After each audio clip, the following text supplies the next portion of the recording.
Hey, what's going on guys? Nick from Soho Motorsports, and this is Matt's 2024 Nissan GTR Bayside Blue. 2,000 miles on the odometer. It made almost 600 wheel. Let's dive into it and see exactly what it took to make that.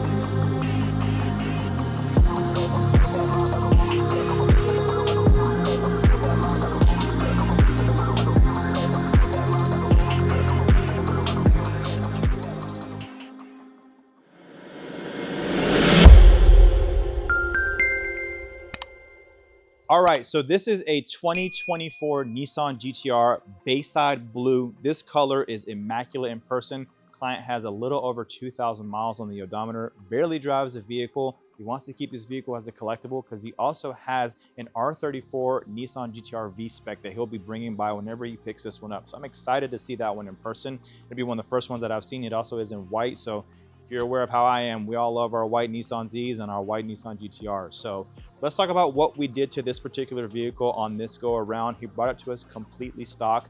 And the only thing that he retained was the OEM titanium exhaust. We upgraded it to STM catted downpipes as well as STM mid pipe on this vehicle. He wanted to keep the tone kind of down as this is a vehicle that he wants to drive and enjoy and try to keep it as stock as possible.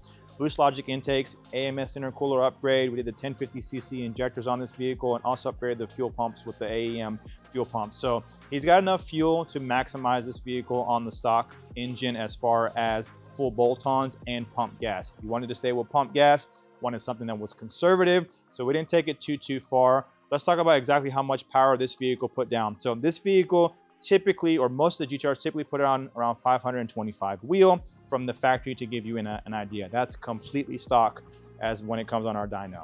So this vehicle, when we did all of the modifications and upgrades, we ramped it up to about 18 PSI, and this vehicle put down at 597 wheel and 605 foot-pounds of torque.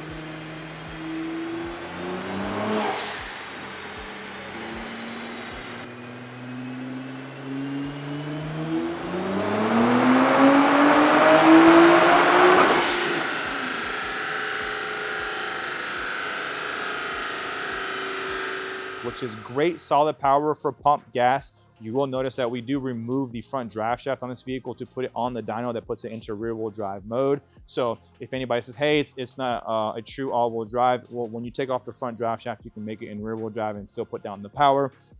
We install that front drive shaft whenever we go for drives on this vehicle. So putting down this type of power is going to be conservative. It's going to be fun. This vehicle sounds good. Unfortunately, we're not going to be able to drive this vehicle. It is raining, and this is a collectible car for the client. He wants to keep the miles down off of it. However, you're going to see a bunch of bead roll on this vehicle as well as being on the dyno. So if you guys could hit the subscribe button down low, we appreciate your support, and we'll catch you on the next one.